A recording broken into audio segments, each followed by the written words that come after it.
الدین الخالص۔ انسان کی یہ فطرت ہے کہ جب اس کو یقین ہو کہ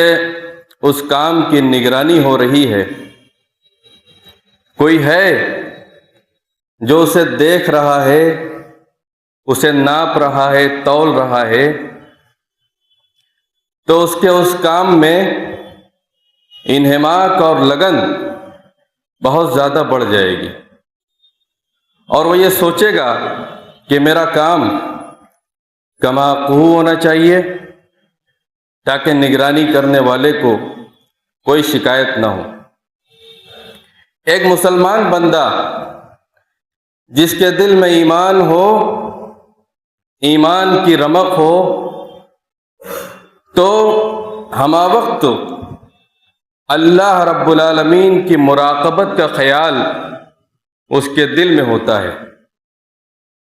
کہ اللہ رب العالمین ہمہ وقت ہماری نگرانی کر رہا ہے، اللہ رب العالمین ہمیں دیکھ رہا ہے، اللہ رب العالمین ہمارے اعمال کی ساری باریکیوں سے باخبر ہے۔ آیت الکرسی کا جو ٹکڑا آپ حضرات کے سامنے پڑھا گیا، اللہ رب العالمین نے اس میں یہی فرمایا، یعلم ما بین ایدیہم وما خلفہم۔ اللہ رب العالمین آگے کی باتوں کو بھی جانتے ہیں اور پیچھے کی باتوں کو بھی جانتے ہیں۔ اور مراقبت کا یہ عنصر جب ایک مسلمان بندے کی عبادت میں شامل ہو جائے تو اس کی عبادت اس طرح سنور جاتی ہے کہ اس کا سمع قابل دید ہوتا ہے۔ حدیث جبریل میں جب حضرت جبریل علیہ السلام نے نبی کریم صلی اللہ تعالی علیہ وسلم سے پوچھا مل احسان، آپ ذرا بتلائیں کہ احسان اللہ رب العالمین کی عبادت کرنے کا طریقہ کیا ہے، تو آپ نے انہیں جو جواب دیا، ان تعبد اللہ کانک تراہ، اللہ کی عبادت اس طرح کرو گویا کہ تم اللہ کو دیکھ رہے ہو۔ ایک آدمی سنے گا، ایمان سے اس کا دل خالی ہو تو بس سن لے گا، لیکن جس کے دل کے اندر ایمان ہو، حدیث کا یہ ٹکڑا اسے جھنجھوڑ کر رکھ دے گا۔ اللہ کو دیکھ کر کے گویا تم اس کی عبادت کر رہے ہو، اس کے اندر اللہ رب العالمین کی خشیت، اس کی ہیبت، اس کی تعظیم اس قدر بڑھ جائے گی کہ اس کی عبادت سنورتی ہی چلی جائے گی، اس کی عبادتوں میں اخلاص ہی اخلاص ہوگا، للہیت ہی للہیت ہوگی۔ نبی کریم صلی اللہ تعالی علیہ وسلم نے حضرت ابو ذر رضی اللہ تعالیٰ عنہ کو بہت ساری وصیتیں کی، اس میں آپ نے ایک وصیت یہ بھی فرمائی، وہ کہتے ہیں ان اخشى اللہ کانی اراہ، میں اللہ سے اس طرح ڈروں گویا کہ میں اللہ کو دیکھ رہا ہوں۔ کوئی آدمی ذرا سی بے تکی حالت میں اگر کہیں ہوتا ہے تو اس کو یہ ڈر لاحق ہوتا ہے کہ اس کے خاندان کا کوئی باوقار سنجیدہ بزرگ آدمی اسے دیکھ نہ لے، اس کو شرم آتی ہے، یہ فطری چیز ہے۔ آدمی کے اندر شرم و حیا نام کی کوئی چیز اگر باقی ہے تو اس کو اس حالت میں برا لگے گا۔ اور یہ بات اتنی اہم تھی، اتنی عظیم الشان تھی، جب کہنی ہوئی نبی کریم صلی اللہ تعالی علیہ وسلم کو حضرت عبداللہ بن عمر رضی اللہ تعالی عنہما سے، تو آپ نے انہیں پکڑ لیا۔ پکڑا کب جاتا ہے؟ توجہ دلانے کے لیے، اہتمام بتلانے کے لیے، کرنے کے لیے۔ آپ نے ان سے کہا اعبد اللہ کأنک تراہ، بس اتنا ہی کہا، اللہ کی عبادت اس طرح کرو گویا کہ تم اللہ کو دیکھ رہے ہو۔ اور ایک آدمی نے آ کر نبی کریم صلی اللہ تعالی علیہ وسلم سے کہا کہ حدثنی بحدیث ویکون موجزا، مجھ سے کوئی مختصر اور جامع حدیث بیان کر دیجئے۔ تو آپ نے اس سے کیا فرمایا؟ صلی صلاۃ مودع۔ کبھی کبھی حدیث کے اندر کا کوئی ٹکڑا اپنے اندر اتنی گہرائی لیے ہوئے ہوتا ہے، اگر آدمی تن من سے اس کے اندر گھس کر اس کی گہرائی میں جا کر اس کو سمجھنے کی کوشش کرے تو بہت سارے راز عیا ہو جائیں گے۔ صلی صلاۃ مودع، نماز ایسے پڑھو گویا کہ تمہاری زندگی کی آخری نماز ہو، اور یہ سوچ کر نماز پڑھو فَإِنَّكَ إِن كُنتَ لَا تَرَاهُ فَإِنَّهُ يَرَاكَ، اگر تم اسے نہیں دیکھ رہے، ایمان کے اور احسان کے اس مقام و مرتبے پر، اس درجے پر، اس مراتب پر تم اگر فائز نہیں ہو، تو تمہارے دل میں کم از کم یہ خیال تو ضرور ہونا چاہیے کہ اللہ رب العالمین تمہیں دیکھ رہا ہے۔ ایک نگاہ برابر تمہاری نگرانی کر رہی ہے، تمہارے حرکات و سکنات کو دیکھا جا رہا ہے، اس کو ریکارڈ میں لایا جا رہا ہے، اس کو نوٹ کیا جا رہا ہے۔ ایک آدمی کو نبی کریم صلی اللہ تعالی علیہ وسلم نے یہ بھی وصیت فرمائی، استحی اللہ استحیاءک من رجلین من صالح عشیرتک لا یفارقان، تم اللہ سے شرم کرو، حیا کرو، اس طرح جس طرح تم خاندان کے دو بزرگ نیکوکار باوقار سنجیدہ آدمی سے شرم کرتے ہو جو تم سے کبھی جدا نہیں ہوتے، الگ نہیں ہوتے۔ اور اس میں بہت بڑا اشارہ تھا ہے نبی کریم صلی اللہ تعالی علیہ وسلم کا اس بات کی طرف کہ اللہ رب العالمین نے اپنے دو فرشتے جو انسان کے دونوں کاندھوں پر بیٹھا رکھے ہیں، مقرر کر رکھے ہیں، تو تمہیں اس بات کا ڈر اور خوف ہونا چاہیے کہ خلوت ہو یا جلوت، ظاہری ہو یا باطنی، ادنا ہو یا بڑی، وہ تمہارے اعمال کی ساری باریکیوں سے باخبر ہے اور وہ جان رہے ہیں، ان سے کوئی بھی چیز پنہا اور پوشیدہ نہیں۔ یہاں پر ایک سوال اگر آپ سے کیا جائے تو اس کا جواب کیا ہونا چاہیے؟ کیا اللہ رب العالمین کا علم جو ساری کائنات کو محیط ہے، نعوذ باللہ اللہ رب العالمین اپنے بندوں کا حساب لینے کے لیے کرامن کاتبین کے محتاج ہیں؟ اس کا جواب کیا ہونا چاہیے؟ نہیں، بلکہ یہ کام اللہ رب العالمین نے اس لیے کیا تاکہ قیامت کے دن بندے کے لیے کوئی حجت باقی نہ رہے۔ اتمام حجت کے لیے، حجت قائم کرنے کے لیے اللہ رب العالمین نے بندوں کی نگرانی کرنے کا یہ انداز اور یہ طریقہ اپنایا۔ اللہ رب العالمین کو کرامن کاتبین کی کوئی ضرورت نہیں، اس کا محتاج نہیں ہے وہ۔ اور آگے بات آئے گی، وَهُوَ مَعَكُمْ أَيْنَمَا كُنْتُمْ، تم جہاں کہیں بھی رہو اللہ رب العالمین تمہارے ساتھ ہوتا ہے۔ نَحْنُ أَقْرَبُ إِلَيْهِ مِنْ حَبْلِ الْوَرِيدِ، ہم بندے سے اس کی شہ رگ جاں سے بھی زیادہ قریب ہیں۔ وَإِذَا سَأَلَكَ عِبَادِي عَنِّي فَإِنِّي قَرِيب، جب بندے آپ سے میرے بارے میں دریافت کریں، پوچھیں، تو آپ کہہ دیں کہ میں ان سے بہت قریب ہوں۔ مَا يَكُونُ مِن نَجْوَى ثَلَاثَةٍ إِلَّا هُوَ رَابِعُهُمْ، تین آدمی سرگوشی کر رہے ہوں تو چوتھا اللہ ہوتا ہے۔ وَلَا خَمْسَةٍ إِلَّا هُوَ سَادِسُهُمْ، پانچ آدمی اگر سرگوشی کر رہے ہوں تو چھٹا اللہ ہوتا ہے۔ وَلَا أَدْنَى مِن ذَلِكَ وَلَا أَكْثَرَ، اگر اس سے کم تعداد ہو یا اس سے زیادہ تو نہیں۔ إِلَّا هُوَ مَعَهُمْ أَيْنَمَا كَانُوا، وہ اللہ رب العالمین جتنی بھی تعداد ہو، کم ہو یا زیادہ، وہ ان کے ساتھ ہوتا ہے، انہیں دیکھ رہا ہوتا ہے، وہ جہاں کہیں بھی رہیں۔ ثُمَّ يُنَبِّئُهُم بِمَا عَمِلُوا يَوْمَ الْقِيَامَةِ، پھر قیامت کے دن ان کے سارے اعمال کے بارے میں انہیں باخبر کرے گا، بتلائے گا۔ ما تكون في شان وما تتلو منه من قرآن ولا تعملون من عمل الا كنا عليكم شهودا اذ تفيضون فيه، تم کوئی بھی کام کر رہے ہو یا ان حالات میں تم قرآن کی تلاوت کر رہے ہو تو اللہ رب العالمین فرماتے ہیں الا كنا عليكم شهودا اذ تفيضون فيه، جب تم اس کام کو کر رہے ہوتے ہو، اس کام میں تم منہمک اور مشغول ہوتے ہو تو ہم دیکھ رہے ہوتے ہیں، ہم تمہاری نگرانی کر رہے ہوتے ہیں۔ عربوں کے یہاں خطبہ کی زبانی، ان کی زبانوں پر یہ جملہ بہت زیادہ گردش کرتا ہے۔ وہ جملہ کیا ہے؟ البر لا یبلا والذنب لا ینسا والدیان لا یموت، نیکی جو ہوتی ہے وہ کبھی فرسودہ نہیں ہوتی، بوسیدہ نہیں ہوتی، ختم نہیں ہوتی، اور گناہ کو کبھی بھلایا نہیں جا سکتا۔ کیوں؟ والدیان لا یموت، اس لیے کہ اللہ رب العالمین کو کبھی موت نہیں آئے گی۔ اللہ رب العالمین کے ریکارڈ میں ہر ایک چیز ہے، لا یضل ربی ولا ینسا، وہ کچھ بھولتا نہیں ہے، اس کے ریکارڈ میں ہر ایک چیز ہے۔ خطبہ حاجت کے موقع پر، خطبہ نکاح کے موقع پر جو آیت کریمہ تلاوت کی جاتی ہے اس میں یہ پڑھا جاتا ہے ان اللہ کان علیکم رقیبا، اللہ رب العالمین تمہارا نگراں ہے۔ ما یلفظ من قول الا لدیہ رقیب عتید، انسان زبان سے جو بھی لفظ نکالتا ہے، جو بھی گفتگو اور بات وہ کر رہا ہوتا ہے، اکیلے میں ہو، دو لوگوں کے بیچ میں ہو، مجمع عام میں، رؤوس الخلائق میں ہو، تو اس کے پاس لکھنے والا محافظ فرشتہ اس کو قلم بند کرنے کے لیے، اس کو احاطہ تحریر میں لانے کے لیے موجود ہوتا ہے، حاضر ہوتا ہے۔ اور وہ کون فرشتے ہیں؟ وَإِنَّ عَلَيْكُمْ لَحَافِظِينَ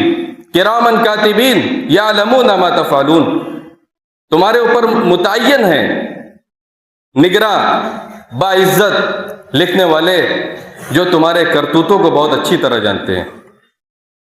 اور ایسا جانتے ہیں یوم تجد کل نفس ما عملت من خیر محضر وما عملت من سوء، جس دن بندہ نیکی اور بدی، خیر و شر، گناہ اور نیکی کے کام، ہر ایک چیز کو اپنے سامنے موجود پائے گا، حاضر پائے گا۔ تود لو ان بینہا وبینہ امدا بعیدا، اور وہاں پر یہ آرزو و تمنا کرے گا، یہ چاہے گا کہ میرے ان گناہوں کے درمیان دور کا فاصلہ ہو جاتا، آج میری باز پرس نہ ہوتی، مجھے گرفتار نہ کیا جاتا ان گناہوں کے پاداش میں۔ وَيَقُولُونَ يَا وَيْلَتَنَا مَا لِهَذَا الْكِتَابِ، سورہ کہف میں وہ کہیں گے قیامت کے دن جب ان کے نام اعمال رجسٹر کو ان کے سامنے پھیلا دیا جائے گا، وَيَقُولُونَ يَا وَيْلَتَنَا مَا لِهَذَا الْكِتَابِ، ہائے خرابی و بربادی، یہ تمام اولین و آخرین انسانوں و جناتوں کے سامنے ہماری ذلت و رسوائی کا دن، یہ کیسی کتاب ہے؟ مالی حاضر کتاب، اس کتاب کو کیا ہو گیا ہے؟ لا یغادر صغیرۃ ولا کبیرۃ الا احصاها، اس نے چھوٹی اور بڑی کسی چیز کو بھی چھوڑا نہیں، سب کو احاطہ تحریر میں لا رکھا ہے، شمار کر رکھا ہے، گن رکھا ہے۔ ووجدوا ما عملوا حاضرا ولا یظلم ربک احدا، جو کچھ کیے ہوں گے وہ اپنے سامنے پائیں گے۔ اب آپ کا پروردگار کسی کے اوپر رائی کے دانے کے برابر، ذرہ برابر بھی ظلم نہیں کرے گا، جو کیے ہیں وہی ریکارڈ آپ کے سامنے موجود ہوگا۔ سورہ بنی اسرائیل میں اللہ رب العالمین نے فرمایا وَكُلَّ إِنسَانٍ أَلْزَمْنَاهُ طَائِرَهُ فِي عُنُقِهِ وَنُخْرِجُ لَهُ يَوْمَ الْقِيَامَةِ كِتَابًا يَلْقَاهُ مَنشُورًا، ہم نے ہر انسان کے گلے میں اس کی اچھائی و برائی کا توق اس کے گلے میں لٹکا دیا، اور قیامت کے دن ہم اس کے نامہ اعمال کو نکالیں گے اور اس کے سامنے پھیلا دیں گے، وہ اپنے سامنے موجود پائے گا، حاضر پائے گا۔ اقرا کتابک، آج تو تم خود ہی اپنا نام اعمال پڑھ لو، کفا بنفسک الیوم علیک حسیبا، آج تو تم خود ہی اپنا حساب لینے کے لیے کافی ہو، اور حساب ایسا ویسا حساب ہوگا۔ الیوم نختم علی افواہہم، آج زبانوں پر مہر لگا دی جائے گی، منہ پر تالے، بول نہیں سکتے، دفاع نہیں۔ وتکلمنا ایدیہم وارجلہم بما کانوا یکسبون، ہم سے گفتگو کریں گے آج تمہارے ہاتھ اور تمہارے پیر، وہ تمہارے کرتوتوں کے بارے میں بتلائیں گے۔ یوم تشہد علیہم السنتہم وایدیہم وارجلہم بما کانوا یعملون، جس دن ان کی زبانیں، ان کے ہاتھ، ان کے پیر ان کے خلاف گواہی دیں گی، جب زبانوں پر مہر لگا دی جائے گی۔ پھر اس لمحے کے لیے، ایک لمحے کے لیے اللہ رب العالمین زبانوں سے جو مہر لگی ہوگی، جو تالا لگا ہوگا، ہٹائے گا، تو وہ زبان اس سے پوچھے گی اپنے اعضاء و جوارح سے، وقالوا لجلودہم لما شہدتم علینا، تم اپنے ہی خلاف گواہی کیوں دے رہے ہو؟ اپنے ہی خلاف کیوں گواہی دے رہے ہو؟ قالوا انطقنا اللہ الذی انطق کل شیء، کہا کہ اس کائنات کے اس رب نے، اس بادشاہ نے، اس مالک نے، جس نے ساری کائنات کو، ہر ایک انسان کو، جانور کو، چرند و پرند کو بولنے کا سلیقہ سکھایا، بولنے کی طاقت دی، آج اسی ذات نے، اسی ذات بابرکات نے ہمیں قوت گویائی عطا فرمائی۔ یہ تو اپنا حال ہوا، جہاں پر گناہ کے کام کیے وہاں تو گھر تھا، مکان تھا، زمین تھی۔ یومئذ تحدث اخبارہا، جس دن زمین اپنی خبریں بیان کرے گی۔ کس طرح؟ نبی کریم صلی اللہ تعالی علیہ وسلم نے خود ہی بیان فرما دیا، ان تشہد علی کل عبد وامۃ بما عمل علی ظہرہا تقول عمل کذا وکذا فی یوم کذا وکذا، ہر بندہ اور بندی کے خلاف زمین گواہی دے گی۔ کس طرح؟ جو کچھ اس کے پشت پر وہ گناہ کیے ہوگا، زمین کہے گی اس بندہ یا بندی نے فلاں وقت، فلاں لمحہ، فلاں گھڑی، فلاں مقام پر میری پشت پر یہ کام کیا تھا۔ میرے بھائیوں، اللہ رب العالمین کی مراقبت کا خیال جس انسان کے دل میں پیدا ہو جائے، اس کے اعمال سنورتے ہی چلے جاتے ہیں۔ حضرت یوسف علیہ السلام کا واقعہ، جب یوسف مصر کے بادشاہ نے اپنی بیوی سے، عزیز مصر نے جب اپنی بیوی سے کہا اکرمی مثواہ، آپ حضرت یوسف علیہ السلام کو بہت اچھی طرح رکھیں، ان کی دیکھ بھال کریں، اور جب وہ ان کے حسن پر فرفتہ ہوئی اور ان کو دعوت گناہ دیا تو حضرت یوسف علیہ السلام کی زبان سے کیا نکلا قرآن مجید نے بیان کر دیا، معاذ اللہ انہ ربی انہ احسن مثوائے، اللہ کی پناہ، وہ میرا رب ہے، اس نے تو مجھے بہت اچھی طرح رکھا۔ کون سی چیز رکاوٹ بنی، مانے ہوئی، حائل ہوئی ان کے اور اس گناہ کے درمیان؟ یہی اللہ رب العالمین کی مراقبت کا خیال، جو ایک بندہ مومن کے اندر جس کے دل میں صحیح معنوں میں ایمان پیدا ہو جائے تب جا کر پیدا ہوتا ہے۔ اور وہ واقعہ یاد کیجئے، بنی اسرائیل کے ایک آدمی نے اپنی چچا زاد بہن کو پیسے دے کر گناہ کے کام کرنے پر آمادہ کیا۔ جب وہ اس کے بالکل قریب جا بیٹھا تو اس نے اس سے کہا اتق اللہ، اللہ سے ڈر اور میرے پاس جائز حق کے ساتھ آ۔ تو وہ باز آ گیا اور جو پیسے بھی اس نے دیے تھے وہ بھی اس نے واپس نہیں لیے۔ تو یہ احسان کے اس مرتبے پر، مراقبت کے اس مرتبے پر انسان کیسے پہنچ سکتا ہے؟ جب صحیح معنوں میں دل کے اندر ایمان ہو جائے اور اللہ رب العالمین کی مراقبت کا خیال ہر لمحہ آپ کے دل اور دماغ میں حاوی ہو، غالب ہو، اور اس کے سامنے آپ مغلوب نہ ہو جائیں۔ اور جب ایسی صفت انسان کے اندر پیدا ہو جاتی ہے، ایسے ہی لوگوں کے بارے میں وہ مشہور حدیث، 7 قسم کے لوگ جو اللہ رب العالمین کے عرش کے سائے میں جگہ پائیں گے قیامت کے دن، یوم لا ظل الا ظلہ، جس دن اللہ رب العالمین کے عرش کے سائے کے علاوہ کوئی سایہ نہیں ہوگا۔ سمندر جو آج کروڑوں میل کے فاصلے پر ہے، اس دن قیامت کے دن 2 میل کے فاصلے پر آ جائے گا۔ انسان پسینوں میں شرابور ہوگا، گھٹنوں تک پسینوں میں ڈوبا ہوا ہوگا، کمر تک پسینوں میں ڈوبا ہوا ہوگا، آدمی پیٹ تک، گردن تک، پیشانی تک، اور کوئی پورے کے پورا پسینے میں ڈوبا ہوا ہوگا۔ سورج کی حرارت اور تمادت سے، اس کی گرمی سے اس دن اللہ رب العالمین کے عرش کے سائے کے علاوہ کوئی سایہ نصیب نہیں ہوگا۔ ان 7 قسم کے لوگوں کو جو سایہ نصیب ہوگا ان میں سے ایک آدمی، ورجل، جو آج کے خطبے کا عنوان ہے، ورجل دعته امرأة ذات منصب وجمال فقال انی اخاف اللہ، وہ آدمی جس کو کسی عورت نے اپنی خوبصورتی، اپنی حسب و نسب اور حسن جمال کی بنا پر اس کو دعوت گناہ دیا، تو اس نے کیا جواب دیتے ہوئے، اس کو دھتکارتے ہوئے وہ بندہ، وہ مومن ایمان والا آدمی کیا کہتا ہے؟ انی اخاف اللہ، جیسا کہ حضرت یوسف علیہ السلام نے کہا۔ اور بنی اسرائیل کی اس عورت نے جب اس کو اللہ کا واسطہ دیا تو وہ باز آ گیا، کہتا ہے میں اللہ سے ڈرتا ہوں، میں اللہ کا خوف کھاتا ہوں۔ میرے بھائیوں، وہ واقعہ یاد کیجئے جب حضرت عمر بن خطاب رضی اللہ تعالیٰ عنہ امیر المومنین رات کے وقت گشت کر رہے تھے تو آپ نے سن لیا ایک ماں اپنی بیٹی سے کہہ رہی تھی کہ دودھ میں پانی ملا دو۔ تو بیٹی نے ماں سے کہا کہ اما تخافین من عمر، کیا آپ حضرت عمر سے ڈر نہیں رہی ہیں؟ تو بیٹی نے کیا جواب دیا اپنی ماں کو؟ یہ مراقبت، اللہ رب العالمین کی مراقبت کا خیال، ان کان عمر لا یرانا فرب عمر یرانا، حضرت عمر نہیں دیکھ رہے تو حضرت عمر کا رب تو ہمیں ضرور دیکھ رہا ہے۔ اتنا متاثر ہوئے حضرت عمر رضی اللہ تعالیٰ عنہ اس بیٹی سے کہ اپنے ایک بیٹے کے نکاح کا پیغام بھجوا دیا، اور آگے چل کر اسی کی نسل سے حضرت عمر بن عبدالعزیز رحم اللہ پیدا ہوئے۔ میرے بھائیوں، اللہ رب العالمین کی مراقبت کا خیال ہمیشہ ہمیں اپنے دلوں میں جگا کے رکھنا چاہیے۔ اور جو آیتیں آپ کے سامنے پڑھی گئیں کہ اللہ رب العالمین تمہارے ساتھ ہوتا ہے، بہت قریب ہے، وہ تمہاری نگرانی کر رہا ہے، دیکھ رہا ہے، تو اللہ رب العالمین اپنے علم کے ذریعے ہماری نگرانی کر رہا ہے، وہ تمہارے ساتھ ہے۔ اب کوئی صوفیوں کی طرح اور سر سید احمد خان وغیرہ اور ڈاکٹر اسرار احمد کی طرح کوئی گمراہ عقیدہ یہ نہ گڑھ لے ان آیات سے استدلال کرتے ہوئے کہ اللہ رب العالمین ہر جگہ حاضر و ناظر ہے۔ عقیدہ وحدت الوجود کا اس بات ان آیات سے باطل دلیل نہ لیا جائے، اس لیے کہ اللہ رب العالمین نبی کریم صلی اللہ تعالی علیہ وسلم نے، جیسا کہ وہ جاریہ والی مشہور حدیث میں اس سے پوچھا کہ آئین اللہ، بتاؤ اللہ کہاں ہے؟ قالت فی السماء، تو اس نے کہا اللہ آسمانوں میں ہے،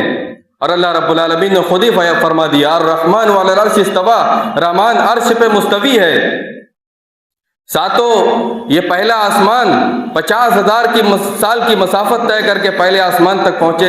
پھر 50,000 سال کی مسافت طے کر کے دوسرے، تیسرے، چوتھے، پانچویں، ساتویں آسمان تک پہنچے، اس کے اوپر سمندر، پھر 50,000 سال کی مسافت اور دوری طے کر کے اس کے اوپر پہنچے، پھر سمندر، پھر اللہ رب العالمین کی کرسی، اللہ رب العالمین کی کرسی موضع القدمین، 2 قدم 2 پیر رکھنے کی جگہ، اس کے اوپر بھی سمندر 50,000 سال کی مسافت طے کر جائیں، اس کے اوپر اللہ رب العالمین کا عرش پہ اللہ رب العالمین مستوی ہے، وَلَيْسَ فَوْقَكَ شَيْءٌ، اللہ رب العالمین کے اوپر کوئی چیز نہیں، وہ عرش پہ مستوی ہے، اور اس کے 2 قدم، وسیع کرسیہ السماوات والارض، آسمان و زمین کو اس کی کرسی نے گھیر رکھا ہے، آسمان و زمین سے زیادہ وسیع اس کی کرسی ہے، اور اس کرسی پر اللہ رب العالمین کے 2 قدم 2 پیر ہیں، موضع القدمین، اور وہ آسمان و زمین سے زیادہ وسیع اس کی کرسی، جیسے ایک بڑے میدان میں ایک انگوٹھی ڈالیں تو وہ انگوٹھی اس بڑے میدان میں اس کی جو مثال ہوگی، وہی مثال اس پوری کائنات کی ہے اس اللہ رب العالمین کی کرسی کے آگے، جو موضع القدمین 2 قدم رکھنے کی جگہ ہے، اور اس کرسی کی مثال اس کے عرش کے سامنے ویسے ہی ہے جیسے اس ساری کائنات کی مثال جو بڑے میدان میں انگوٹھی رکھ دے، اسی طرح اس کرسی کی مثال اس کے عرش کے سامنے ہے۔ تو اللہ رب العالمین ہر جگہ حاضر و ناظر کیسے ہو سکتا ہے میرے بھائیو؟ یہ عقیدہ رکھنے پر اللہ رب العالمین کی جس قدر توہین ہوگی، جس قدر اللہ رب العالمین کی اہانت ہوگی، اس کی تعظیم، اس کی عظمت اور اس کی شان کے نالائق یہ بات ہوگی، اس سے بڑھ کر اور زیادہ کوئی گمراہی کسی اور عقیدے میں نہیں پائی جا سکتی، اور اس سے بڑھ کر کوئی گستاخی نہیں ہو سکتی جو اس عقیدے میں پائی جاتی ہے، کسی اور عقیدے میں اس طرح کی کوئی گستاخی نہیں پائی جا سکتی۔ تو اللہ رب العالمین اپنے علم کے ذریعے ہر جگہ نگرانی کر رہا ہے، دیکھ رہا ہے، کس طرح سلف نے بیان کر دیا عقیدے کے الفاظ میں نقل کر دوں۔ امام جعفر طحاوی نے عقیدہ طحاویہ میں جملہ نقل کیا، یسمع ویرا دبیب النملۃ السوداء علی الصخرۃ السماء فی اللیلۃ الظلماء، اللہ رب العالمین سن بھی رہا ہے اور دیکھ بھی رہا ہے۔ سننا اور دیکھنا کیسا؟ دبیب النملۃ السوداء، کالی چوٹی کی چال کو، علی الصخرۃ السماء، کالے پہاڑ پر، چوٹی کالے پہاڑ پر اس کی چال کو سن رہا ہے، دیکھ رہا ہے، فی اللیلۃ الظلماء، تاریک راتوں میں، اندھیری راتوں میں اللہ رب العالمین دیکھ رہا ہے، اور اللہ رب العالمین عرش پہ مستوی ہو کر یہ سب کام کر رہا ہے، نگرانی کر رہا ہے اور دیکھ رہا ہے۔ قد سمع اللہ قول التي تجادلك في زوجها وتشتكي الى اللہ، اللہ نے اس خولہ رضی اللہ تعالیٰ عنہ کی وہ صحابیہ کی بات سن لی جو آپ کے پاس آ کر اپنے شوہر کی شکایت کر رہی تھی۔ قد سمع اللہ قول التي تجادلك في زوجها، حضرت عائشہ رضی اللہ تعالیٰ عنہ کہتی ہیں کہ میں کمرے کے ایک کونے پر، ایک گوشے پر میں بیٹھی ہوئی تھی، کان لگا کر میں اس کی باتوں کو سننے کی کوشش کر رہی تھی، اس کے بعد بھی میں اس کی باتوں کو صحیح ڈھنگ سے سن نہیں پا رہی تھی، لیکن اللہ رب العالمین نے فوراً یہ آیت کریمہ نازل فرما دی، قد سمع اللہ قول التي تجادلك في زوجها، سورہ مجادلہ کی پہلی آیت۔ اللہ رب العالمین نے اس عورت کی بات کو سن لیا جو آپ سے جھگڑا کر رہی تھی، بحث کر رہی تھی، اللہ سے شکایت کر رہی تھی اپنے شوہر کے بارے میں۔ واللہ یسمع تحاورکما، اللہ رب العالمین تم دونوں کی گفتگو کو بخوبی سن رہا تھا اور دیکھ بھی رہا تھا۔ تو میرے بھائیوں، اللہ رب العالمین کی مراقبت کا خیال ہمیں اور آپ کو ہمیشہ اپنے دل میں جگا کے رکھنا چاہیے، اور اس دنیا کی زندگی میں جتنا بھی ملے ہمیشہ اللہ رب العالمین کا شکر ادا ہونا چاہیے، تقدیر پر ایمان رکھتے ہوئے، تقدیر کے خیر و شر، خیر تو سب کچھ ہے، شر یہ ہمارے لحاظ سے ہے، اللہ رب العالمین کے لحاظ سے کوئی شر نہیں ہے، وہ شر میں بھی خیر کے پہلو کو اجاگر کر سکتا ہے، بشرطے کہ صحیح معنوں میں ایمان ہو، اور ہمیشہ باقی رہنے والی نیکیوں کے بارے میں ہی سوچنا چاہیے، باقی رہنے والی نیکیوں کے بارے میں سوچنا چاہیے۔ یہ نیکیاں، یہ اعمال صالحہ، یہ قیامت کے دن آپ کے لیے نور کا کام کریں گے۔ دنیا کے ظاہری اسباب و وسائل اور مادیت کی طرف نہ بھاگیے، یہ مادی چیز کوئی چیز نہیں ہے، اللہ رب العالمین کے یہاں قیامت کے دن اعمال صالحہ کا نور جو آپ اس دنیا کی زندگی میں کما کر جائیں گے، جو آپ کو موقع ملا ہے 60 70 سال 80 سال کی زندگی میں، وہ آپ کو کام آئے گا۔ پل صراط پر مومنین جب پل صراط کو پار کر رہے ہوں گے تو اعمال صالحہ کا نور اس طرح چمک رہا ہوگا کہ منافقین ان سے کہیں گے انظرونا نقتبس من نورکم، ہماری طرف دیکھو، ہم بھی تمہارے نور سے اور روشنی سے کچھ فائدہ اٹھا لیں۔ قیل ارجعوا وراءکم فالتمسوا نورا، کہیں گے اپنے پیچھے پلٹ جاؤ، وہاں جا کر نور اور روشنی تلاش کرو۔ تو یہ نور اور روشنی کیسے حاصل ہوگا؟ ایمان سے، اللہ رب العالمین کی مراقبت کا خیال اپنے دل میں جگانے سے، نیکیوں کو کمانے سے، اعمال صالحہ کو زیادہ سے زیادہ انجام دینے سے۔ بشر المشائین فی الظلم بالنور التام یوم القیامہ، اندھیری رات میں اللہ کی عبادت کرنے والے، نمازوں کو اٹھ کر جانے والوں کو قیامت کے دن، اندھیروں میں چل کر جانے والوں کو قیامت کے دن مکمل نور اور روشنی کی خوشخبری سنا دو۔ حضرت امام سعید بن مسیب رحمۃ اللہ علیہ سے ان کے بیٹوں نے کہا، جب وہ اندھیروں میں مسجد کی طرف جایا کرتے تھے تو کہا کہ خود سراجن ینیر لک الطریق، آپ ایک لالٹین لے لے، چراغ لے لے تاکہ آپ کو راستے میں روشنی کا کام کرے۔ تو آپ نے فرمایا کہ یکفینی نور اللہ، میرے لیے اللہ کا نور کافی ہے، اور یہ اعمال صالحہ کا نور ہے۔ مومن کے دل میں اللہ کا نور کافی ہے۔ تو میرے بھائیو، ہمیشہ باقی رہنے والی نیکیوں کے بارے میں ہی سوچنا چاہیے۔ اور آخری بات، حضرت سلیمان علیہ السلام اپنے لاہ و لشکر کے ساتھ صبح سویرے نکلے، پرندے ان پر سایہ کیے ہوئے تھے، اور جناتوں اور انسانوں کی قطار، جن و انس پر ان کو حکومت دی گئی تھی، چرند و پرند پر ان کو حکومت دی گئی تھی۔ تو بنی اسرائیل کے ایک عابد و زاہد آدمی نے ان سے کہا، یا ابن داؤد آتاک اللہ ملک عظیما، اے ابن داؤد سلیمان، اللہ رب العالمین نے آپ کو تو بڑی عظیم بادشاہت کا مالک بنایا۔ تو حضرت سلیمان علیہ السلام کا جواب سنیے، ان مما اوتی ابن داود یذهب تسبیحۃ فی صحیفۃ مؤمن خیر مما اوتی ابن داود، ایک مرتبہ کا سبحان اللہ پڑھ دینا مومن کے صحیفہ میں جو پہنچ جائے اللہ رب العالمین کی بارگاہ میں، یہ بہتر ہے سلیمان کی ساری حکومت سے۔ ان مما اوتی ابن داود یذهب، سلیمان بن داؤد کو جو حکومت ملی، جو سلطنت ملی، جو بادشاہت ملی، وہ تو ختم ہو جائے گی، فنا ہے، ہر ایک چیز کو وہ زائل ہو جائے گی۔ وہ تسبیحۃ تبقا، اور سبحان اللہ کا پڑھ دینا سچے دل سے ایمان کی حالت میں وہ باقی رہے گی۔ وہ باقی رہنے والی نیکیوں کے بارے میں ہی سوچنا چاہیے۔ اخیر میں اللہ رب العالمین سے دعا ہے، الہ العالمین تو ہم تمام مسلمانوں کو زیادہ سے زیادہ ہمارے دلوں میں اپنی مراقبت کا خیال جگانے کی اور اس کو اپنے دل میں پیدا کرنے کی توفیق عطا فرما۔ رب العالمین صحیح معنوں میں ہماری عبادتوں میں اخلاص ڈال دے، عطا فرما دے۔ رب العالمین رمضان المبارک کا مہینہ ہم سے بہت قریب ہے، رب العالمین تو ہمیں صحت و عافیت کے ساتھ رمضان المبارک کے مہینے میں داخلہ نصیب فرما۔ رب العالمین رمضان المبارک کے مہینے میں داخلہ نصیب فرمانے کے ساتھ صحت و عافیت کے ساتھ اس میں نیکیوں کو زیادہ سے زیادہ اعمال صالحہ کو انجام دینے کی توفیق عطا فرما، اور رب العالمین صحت و عافیت کے ساتھ پورے رمضان کو گزارنے کے بعد اس میں کی گئی نیکیوں کو شرف قبولیت بخش۔ اقول قولی ھذا واستغفر اللہ لی ولکم ولسائر المسلمین من کل ذنب فاستغفروہ انہ هو الغفور الرحیم۔